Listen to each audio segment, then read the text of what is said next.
All right, good afternoon, everyone. Welcome to this meeting of Finance and Corporate Services. We'll get right into it. Could I get a mover for the consent items? Moved by Councillor Ioannidis. Those in favor? And opposed? That carries. And the Digital Kitchener strategy is the only item we have in Finance and Corporate Services. Mr. Murray, when you're ready. Great.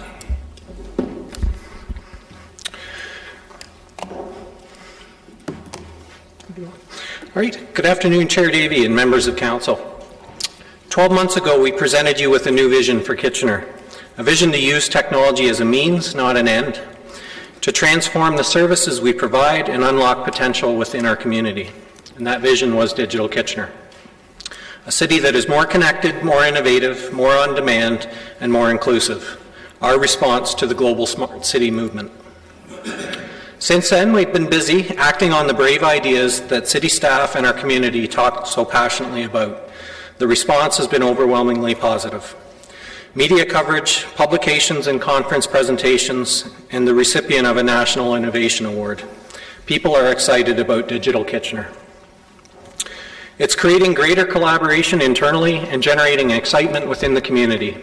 It's creating interest from other Canadian cities like Toronto.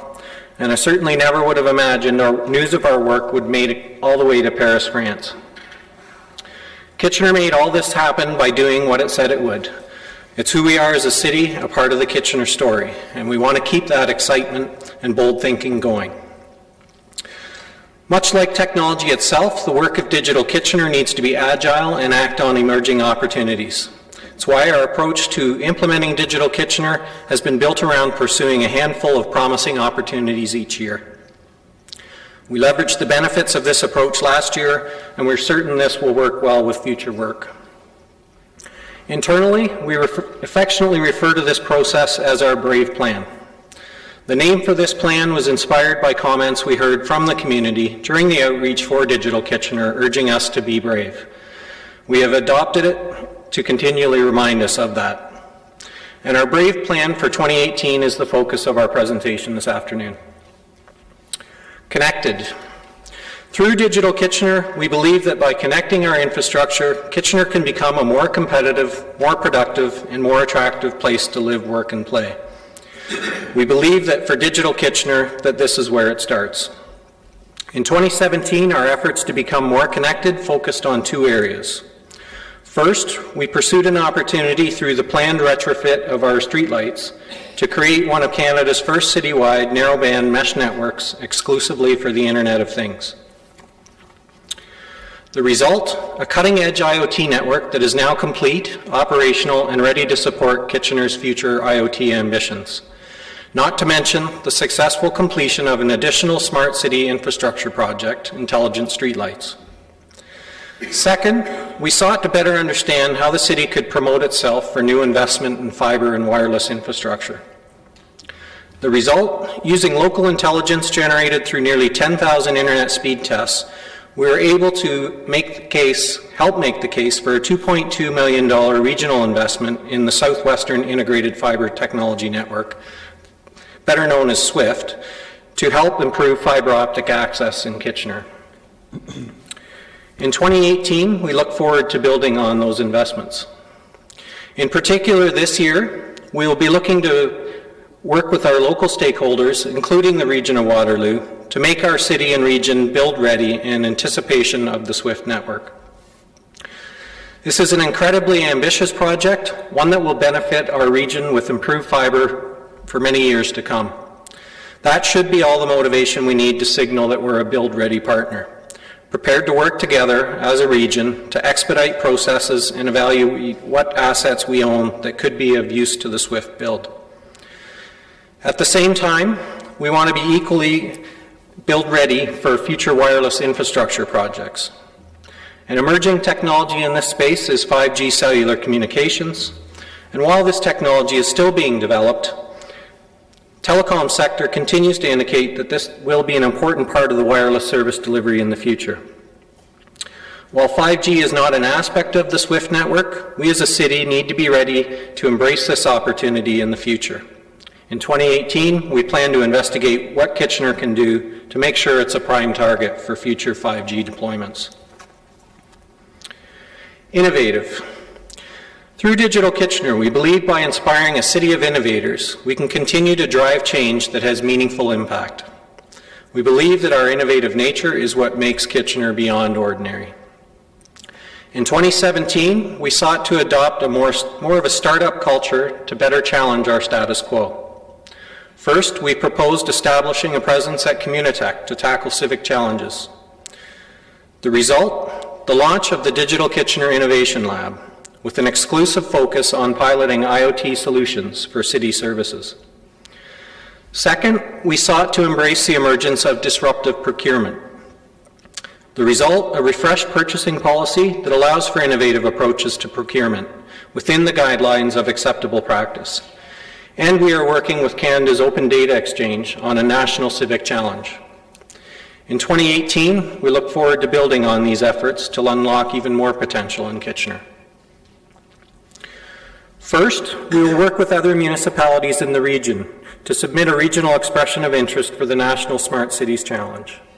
A $50 million prize will be handed out to one city or region with a population of 500,000 or more. There are many in our community that want to see us submit a bold application worthy of that prize, and we will do our best to make sure that we try to make that happen. Second, we want to explore new opportunities to create more functional, collaborative workspace at Kitchener facilities for staff and community groups to utilize.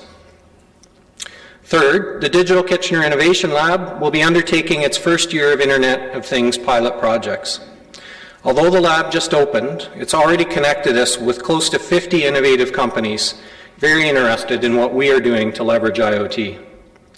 Our lab presence is now exposing us to new technologies such as artificial intelligence and machine learning.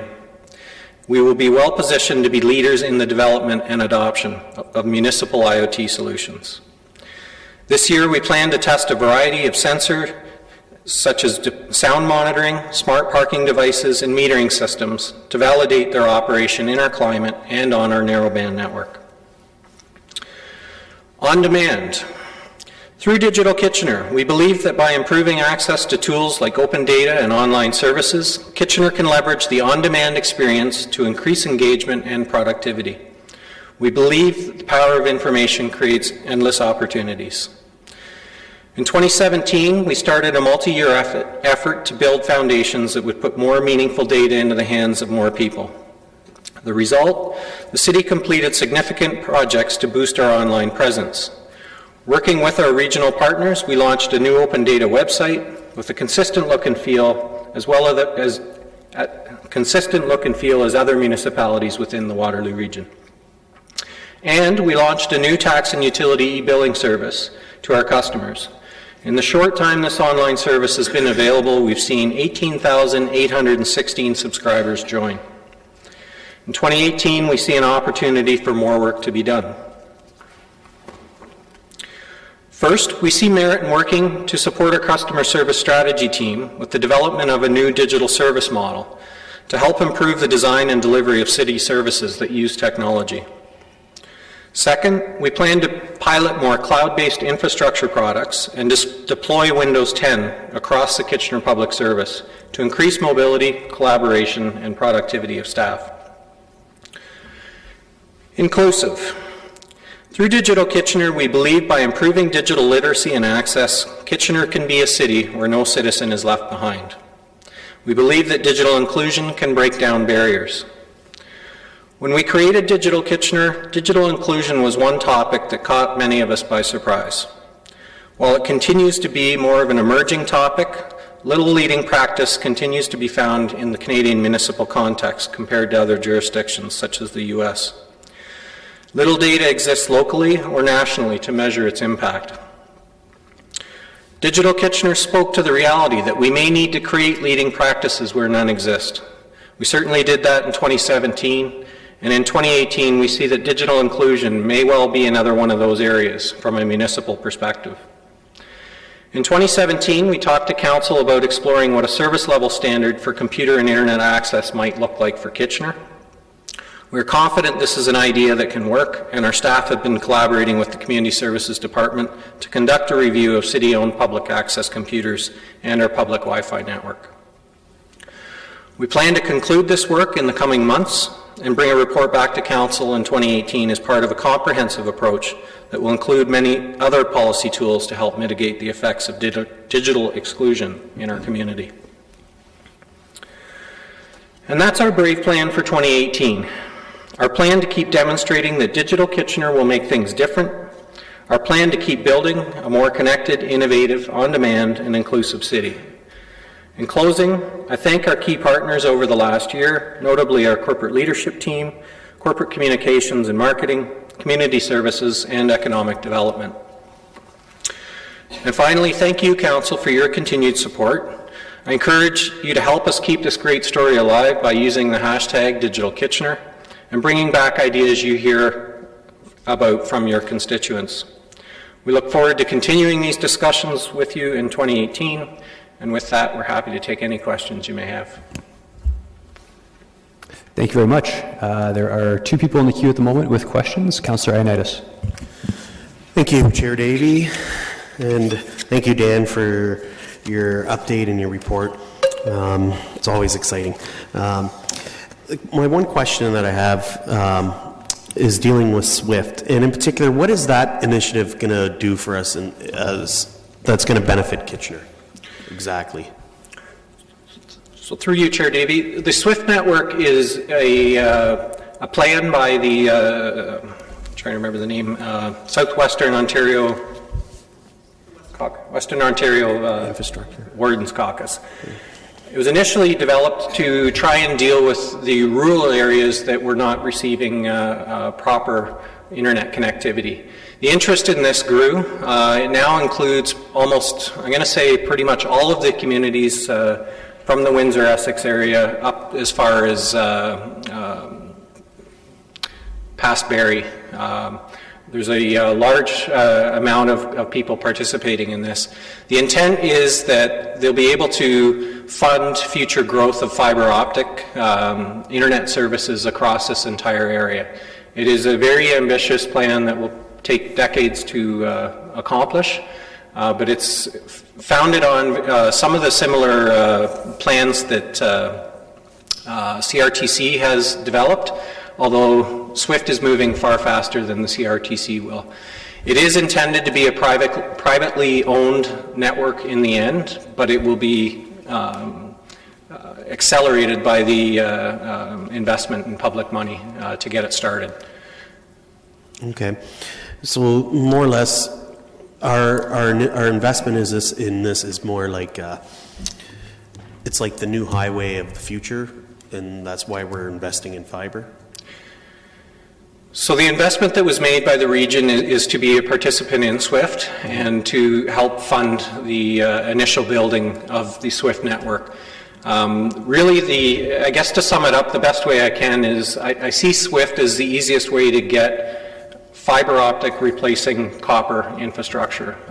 So copper being our Bell phone lines that have been used for many, many years, that when you go back, they were funded through a lot of government as well. Okay. The intent here is really do the same thing with fiber optic. Okay, that's excellent.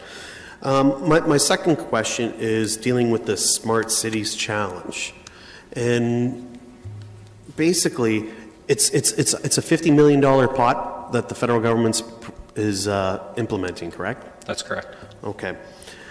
Knowing where we stand today and all the stuff that we've done as a city with regards to digital and our strategy and everything else, do you feel confident that we could win significant dollars from that challenge? Are we positioned well? Through the chair, so we are positioned well, but I think we have to recognize that this is a national challenge and it's open to every city across Canada. So certainly there's a lot of factors that will play into this. Our hope is to put our best expression forward to get shortlisted. It's a significant amount of money and there's one prize. So. Okay. And one last question. So is there anything as us as a council that we can do to support you even further to ensure that we can achieve getting those dollars from the federal government? At this time, I'm not certain there's anything that council can help us with. The project itself is being led by the region, and we're participating in it. Okay. So I think the key is to see those conversations continue to get to a compelling submission. Okay. All right, Mr. Chair, when the time's ready, I'm prepared to move the recommendation. Very good, thank you.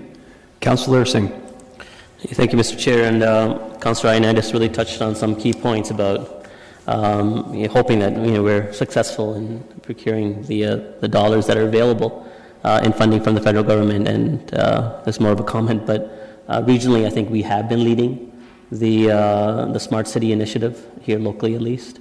And so hopefully we will lead as part of the application, that even though it's being done from the region, we take a strong leadership in the application process. I'm guessing that we would.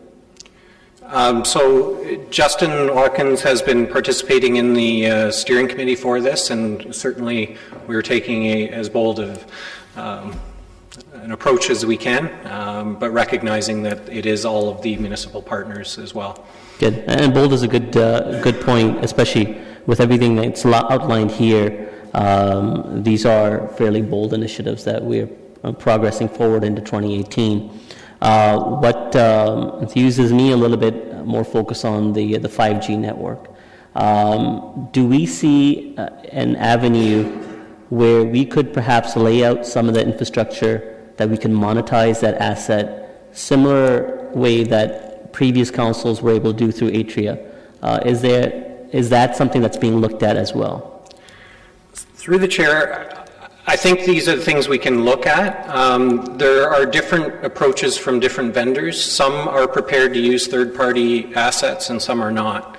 So really what we want to understand is what is the likelihood, if we were to do anything of that nature, that we could actually use it as a potential asset that we could sell to them. I appreciate that, but have you looked at it yet? Have you costed, or is that going to be part of the, I appreciate that we're going to be researching and seeing what the advantages that could come out of this more higher speed wireless network, but as we review that, are we also internally looking at what infrastructure that we could implement through our assets that we have across the city, where we're well positioned to lay out this type of network ourselves?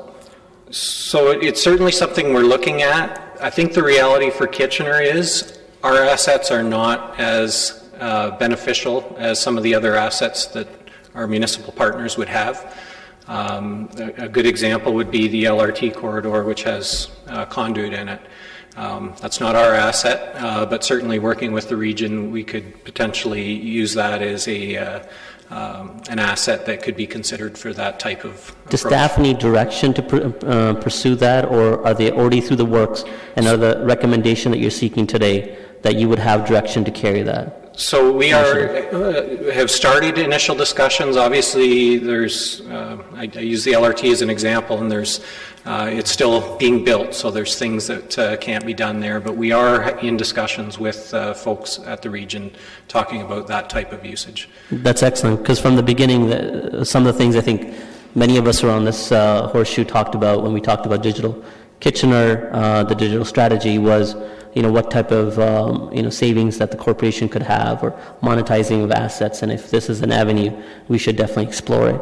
And speaking of that point, as part of the bullet points that are outlined in the report, some aspects of what you were going to be exploring in 2018 speak to this, but it doesn't outright stated out as, like efficiencies, a reduction in cost.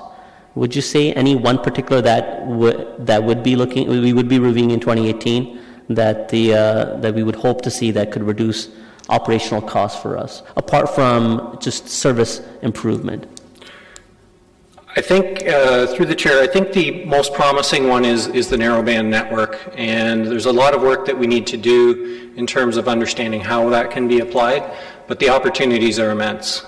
There's significant information we can get through using Internet of Things technology.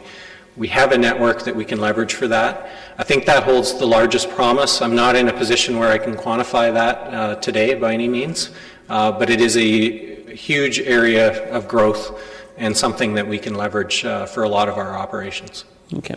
Mr. Chair, I have just one more question, but I'll keep back in. Thank you. There's 4 people in the queue now. Councillor Yaneski. Yeah, thank you for your presentation, and congratulations on the achievements you've achieved last year and the success going worldwide practically. In reading your report, I note that you want to have inclusivity throughout the community, and you outlined about the being inclusive in the Windsor right up to Barrie and probably not further. So we're talking the whole rural area, but for Kitchener specifically, are we covering the city boundaries to conclude that exclusive, or is that going to be done by the private sector? So through the chair, just especially the rural areas I'm referring to, but we're still within the city boundaries. So you're speaking specifically about SWIFT? Yeah. So the SWIFT project is a much larger project that covers that entire area. The goal for us being involved as a region is really to leverage that network and make sure that we are able to get the investment in fiber optic based internet services for our residents. So there are areas in Kitchener that are surprisingly not well served by internet.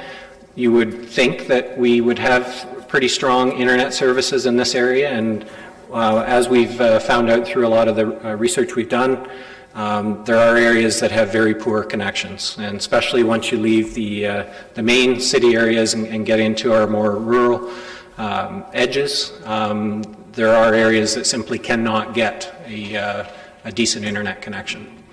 So that is, SWIFT would help in those areas, but would also help in our urban areas where the infrastructure is just, I'll say, tired and needs to be invested.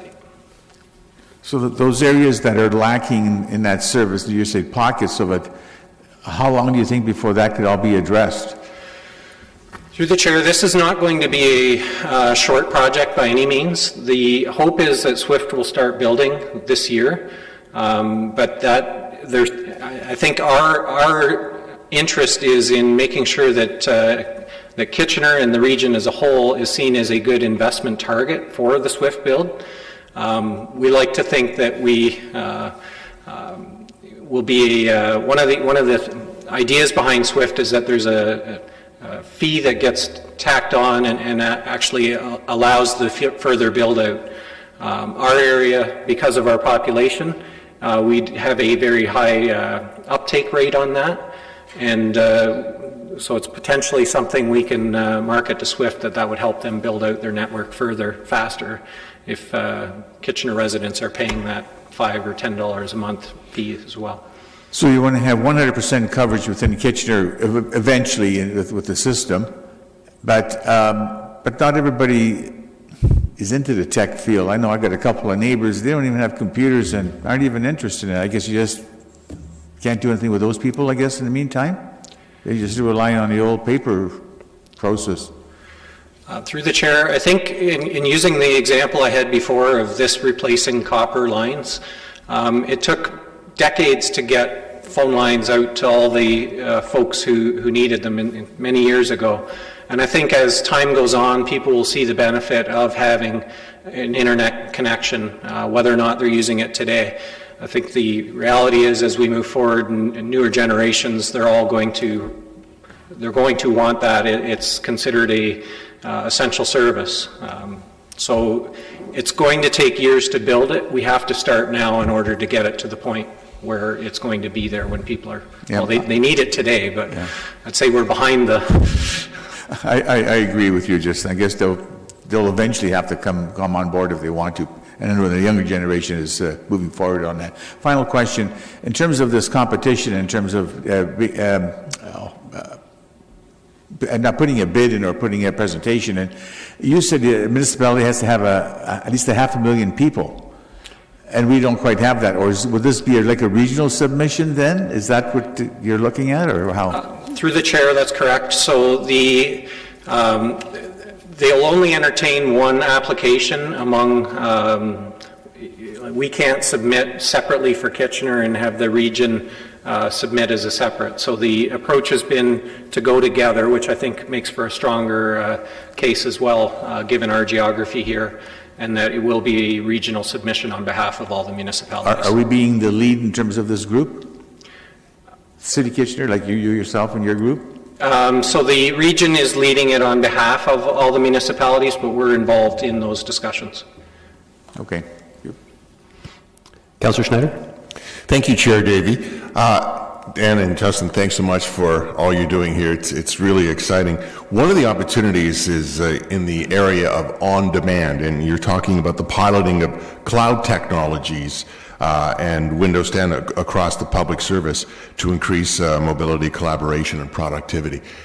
Could you maybe drill that down into an example of, what that might work out to? Through the chair, our interest this year is really looking at piloting services like Office 365. We spend a fair amount of money building a lot of infrastructure to support things like email and collaboration suites. We have to build all of that on site. It's not something that is easy to do. It requires us training a lot of staff, buying servers, installing and buying the licensing. So what we want to do is pilot some of these technologies that are now available in the cloud, and the hope is that through that we can actually free up staff time for other projects. The other thing that we can do with cloud-based infrastructure is, because the security is handled in the cloud and not locally within our firewall here, it enables us to allow more mobility for staff. Access to files remotely without getting complicated VPN setups and things of that nature. So it's something we want to pilot and test. We're working with our legal and records management folks to make sure that we're doing this in a secure manner as we move forward, keeping all the data in Canada. But we really need to pilot some of these items and validate that the benefits are there before we suggest moving ahead. Could that be, something where an employee is making a service call at a citizen's home and they need to get information, and instead of having to go back to the office, they can just get it right then and there, and that sort of thing? Or so certainly mobility is exactly that. I think the key with using the cloud technologies is the ease of access that we can provide to that person in gaining that information. We have to maintain a lot of security within our own facilities here, and it's just a different approach that simplifies that type of access. Okay, and also in the exploration of more functional collaborative spaces, can you help us picture how that might look maybe around here in some departments, maybe even among council? Through the chair, so we haven't rationalized exactly what that will look like, but we've certainly seen through the efforts like the lab and our work down at Communitech that the typical City Hall boardroom is not the most creative space for looking at things differently. So obviously the costs will be involved in this, and we have to look at how we can do that within existing work that's already underway, working with the folks in facilities management in the areas to help build in some of these more innovative and creative type workspaces into the facilities that we have. We haven't got a good picture of exactly what those initiatives will be yet, but it's something we've wanted to pursue. Okay, thank you. Thank you. Councillor Fernandez? Thanks. I'm sorry I missed your presentation, Dan. I had to be at a phone call. There was one thing you just said, and that was leverage for all of our operations. Can you give us an example of what you mean by leveraging it for all of our operations? You said that in a response to a question that I believe Councillor Schneider asked. Okay. I think my response was probably to the question of where we would see the efficiencies, if I'm not mistaken. Could be. My comment there was in terms of where we would see the cost reductions and efficiencies, and that was in the use of the IoT technologies. In a lot of our operations across the city, there's the benefit of being able to gather more information, more data, monitor systems remotely, those sorts of things. IoT stands for? Internet of Things. Okay, sorry. So that's what the narrowband network that we put in as part of the streetlight retrofit was to support Internet of Things technology. Okay. I believe that's the context that I made that comment in. Okay, thanks. There is no cost listed under the financial implications. And as we move forward on some of these opportunities, and as we move forward on some of the outcomes, why are we not seeing some sense of what this is going to cost us? Where is it going to be in the budget? How are we going to break out all of these initiatives? So through the chair, at this point, any of the initiatives we have here, we have no dollars attached to them. These are exploration.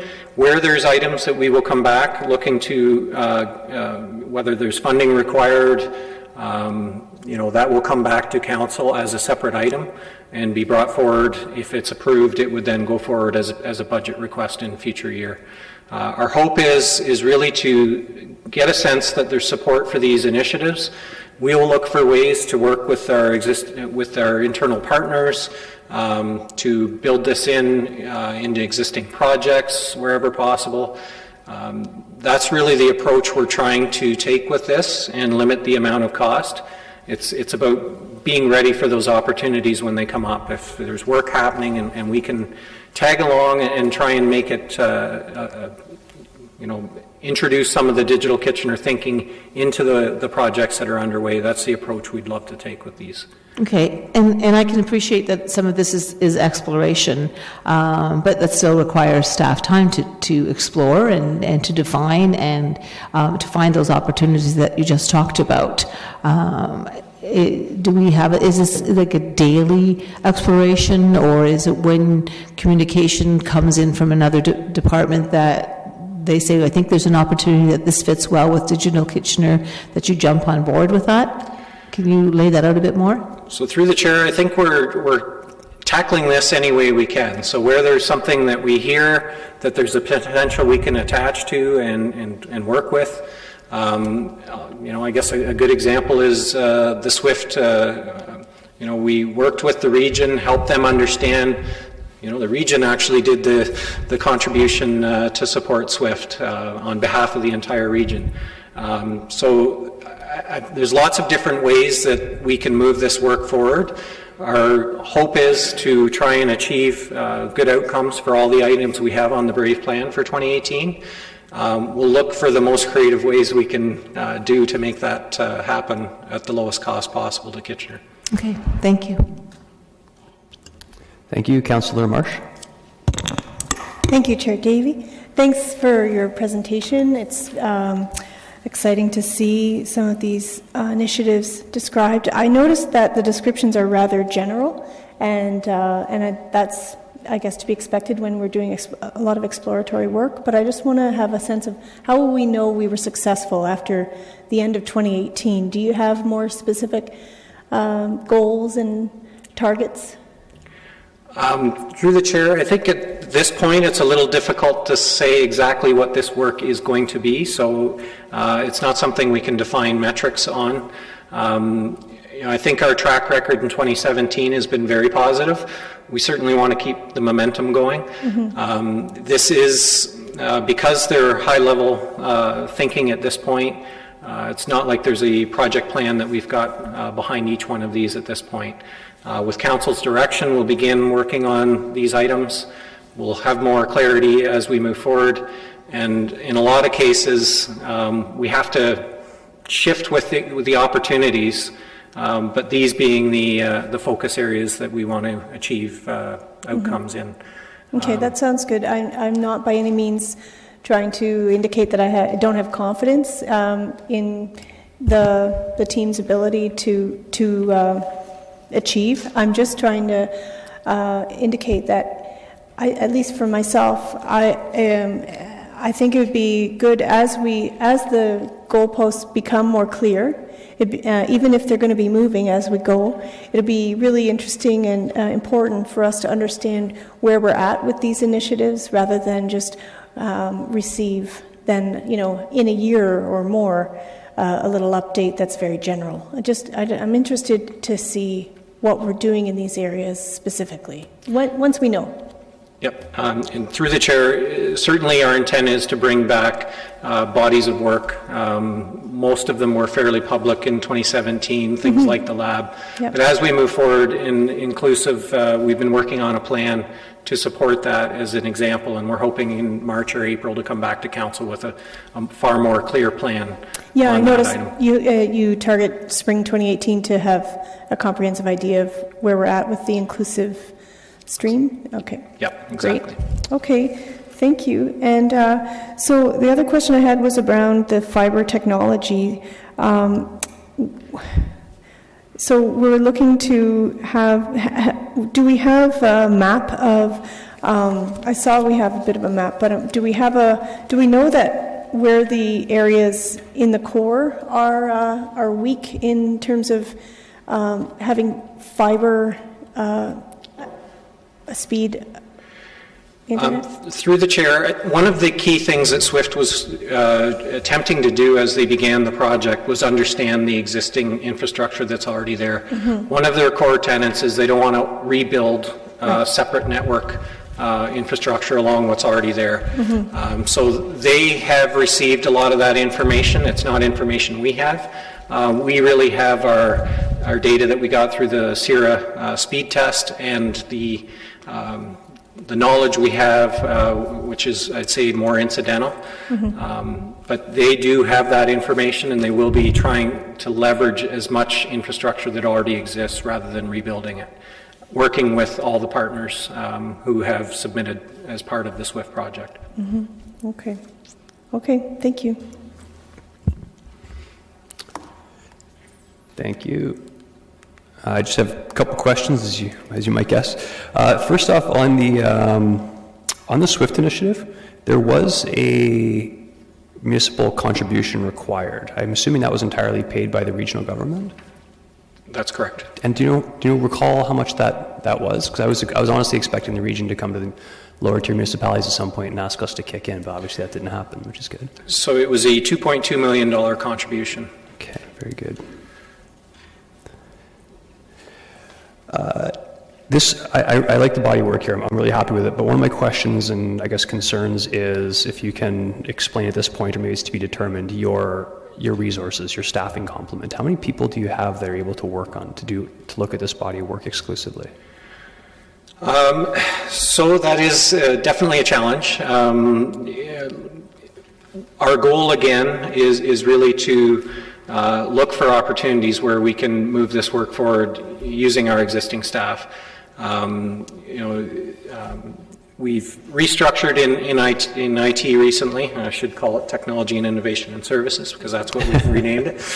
I'm still getting used to it.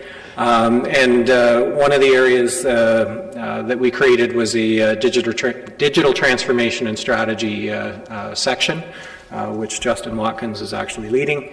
And that is to help support and move these items forward, but working with our internal and external partners as well. So we've done that within our existing headcount, reallocating resources, but obviously we are doing our best to move all this forward with the staff resources we have. Okay, so some of this work will be done off the side of the desk of people with other primary responsibilities. That's correct. Okay. Yeah.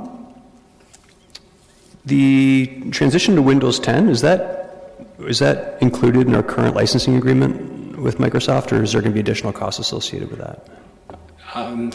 The only cost that we had for that was we did work with an outside vendor to help accelerate our deployment plans for that. Okay. that was a fairly small engagement. The purchase of the Windows 10 licensing is within our existing Microsoft Enterprise agreement, and there's no extra cost for that. Okay, I thought I recalled that. That's good to hear. Yeah, I'm going to jump around a little bit. On the open data front, I haven't actually checked myself lately, but are we still adding new data sets to that as they become available? We certainly are. I don't know what the number is offhand at the moment, but our geospatial data team is continuing to work with various departments and divisions across the city to identify data sets that are of interest, and we're working to get those put out as open data. We've been partnering as well as our records management folks have been working through the Open by Default initiative to leverage that process to, again, identify data that could have some value to be made as open data. Okay, very good. Just want to touch upon, so the lab's up and running. Do we have the, I know there's going to be students that are working the lab. Are they in place yet, or is that still pending? So the lab actually, our co-op started the second week of January, so they're just in now and they're working on getting access to the LED street lighting data and starting to pull that in, and progress has been quite interesting. I think we've got some great co-ops and quite excited to see what will come out of the work that they're doing. So okay. We are in motion. Okay, good. I'm planning on dropping by. So, and on the streetlights, so all the streetlights have been installed. The software is up and running, and everything's working as planned at this point, where it's essentially finished. So yes, the project itself is complete. The transportation planning staff have been in the software and have been able to work with it. We're still just learning it and getting to the point where we can get some data out of that system, but it's up and running and everything's working well. And you can turn them down individually as we see fit? Yes, I believe. Now I think, again, people want to learn before they start messing with the controls too much, so there's a learning curve there, but they have been able to dim the lights as well. Okay, very good. Councillor Naidus, question? Comment? Okay. Yeah, go ahead, Councillor Naidus. Thank you, Chair Davey, and again, it's thanks to you, Dan, and Justin, and the team. This is the stuff that just excites me, and it's something that I think it's the way the future is going to be through this. It's going to be through digital. It's something that we have to invest. We can't simply not invest in this or be involved in moving forward with this. This is what the world's going to be, and it's important that we are always being bold with this issue, this initiative, and not to ever fall behind. For me,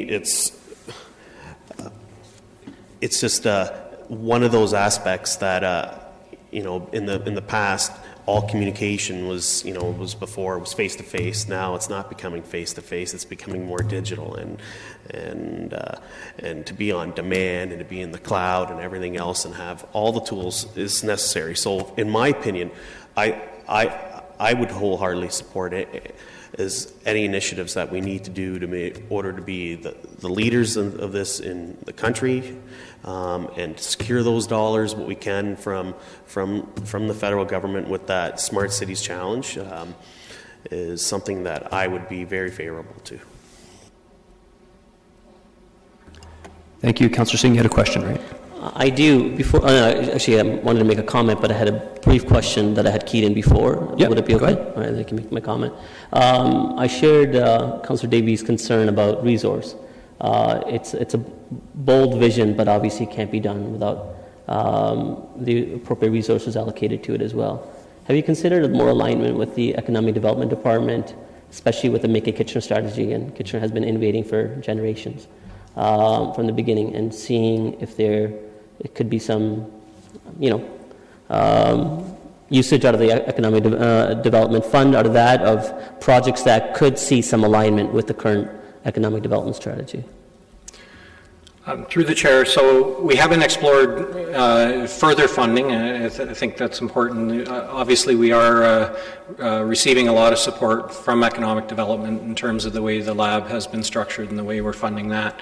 And I guess from that perspective, those are resources we didn't have in the past either. So the lab is intended to help move initiatives forward that we otherwise wouldn't be able to do. But we can certainly, I have no issue having more conversations with if the opportunity presents itself. Good. I'm glad that that would be something, an avenue that obviously as we lead forward, we can access as well. Mr. Chair, can I just quickly make my comments as well? I appreciate there have been some concerns associated to cost and why are we doing this now, or is there a need to do this? But the way I see it, Mr. Chair, we proudly stand on the shoulders of our past generations and leaders who dare to envision bold ideas and innovate and execute. So because of that, we need to enthusiastically support this strategy because it's a strategy to endeavor to improve the lives of our citizens through technology. It's an effort in trying to lessen the operational cost for our taxpayers through technologies. And as I said, I appreciate that there is a cost, but we've always had to adapt as technology has transformed from Morse code, telephone, internet, cloud computing, and now to artificial intelligence. And ultimately, I rest on this final point that the cost of doing nothing, it would be exponentially more. And because of that, I support this enthusiastically. Thank you. Councillor Galloway-Selak? Yeah, mine's actually a question. I wanted to know if we are moving any closer to having live data for snowplow operations. Through the chair, this is an area that we've continued to investigate. There are some challenges with the current system that we have in terms of how the data is collected. So there is a system that is on the trucks that monitors. The intent of that monitors the motion of the plow and where they are. What it doesn't do, though, unfortunately, is tell you how much snow is on the street. It can only tell you if a truck has been down it. And I think the challenge from the public interest side is in understanding how much snow is on the street and has it been cleared. If the snow is falling, they will shift their plow routes in various following the routes that have been established, but they'll shift to the different classes of roads. So it's not a perfect science to be able to show something that will actually provide value to the citizen. However, it is an ongoing conversation that we continue to try and strive for. It's a little bit more complicated than just showing where the truck is and whether the plow's up or down, unfortunately. Okay, because I think that might be something that is important to continue to work towards, whether it's live or even, we finished and declared that our snow event was over today, even just posting up a map and showing that we believe everything's done, but we may have missed a street. I'm not saying we did, but there's also some concerns that I'm hearing that there's different service levels in different areas of the city. And staff assure me that's not the case, but being able to see where plows have been and where plows are going, what areas of the city they've been in, I think might be important information for some residents to see. So I'd like to see that continue to be explored. I understand what you're saying is we don't currently necessarily have the correct equipment to do it, but I think it's an area we should see if there's something that we can do. Thank you. I'll comment. I'm actually going to provide, I think my sense is that this is sort of a feedback opportunity as well, so I'm just going to provide some general feedback in terms of a comment. In terms of the 5G rollout, I do think that's the very, very important next step, and I'm hoping that staff is a bit more, tactical in their approach to that, because the challenge we face is not a gigantic city, is that the business models make a lot more sense for the Torontos and Vancouvers, et cetera, of the world for these companies. So we need to really, I'm hoping we can actually take a step forward and identify companies that are early stage rolling out of 5th generation technology and see what their barriers are, and see if we can potentially pitch the idea of being a pilot city, if we can provide the assets in terms of locations for their cells and that sort of thing. On the inclusivity, this is something that I care a lot about. You deemed internet connectivity as an essential service, and I would agree. I think it's absolutely an essential service. Unfortunately, there's a digital divide, and I see that's part of this in here.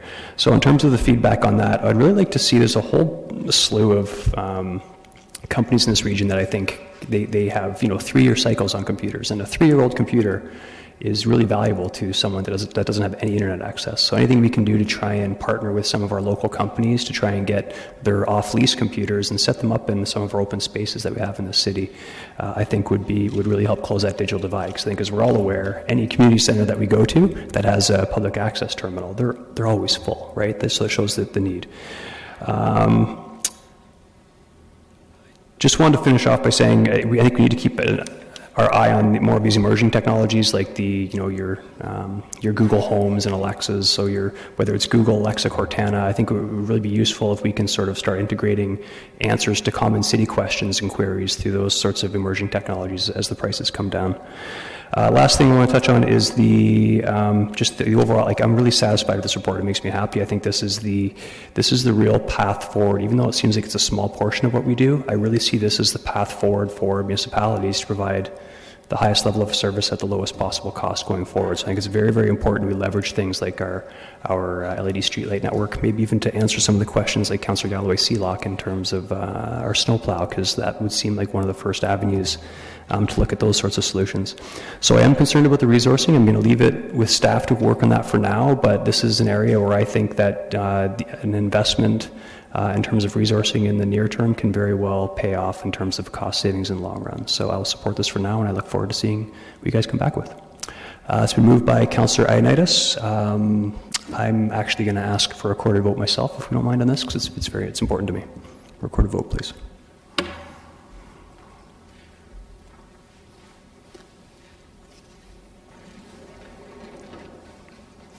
Voting is open.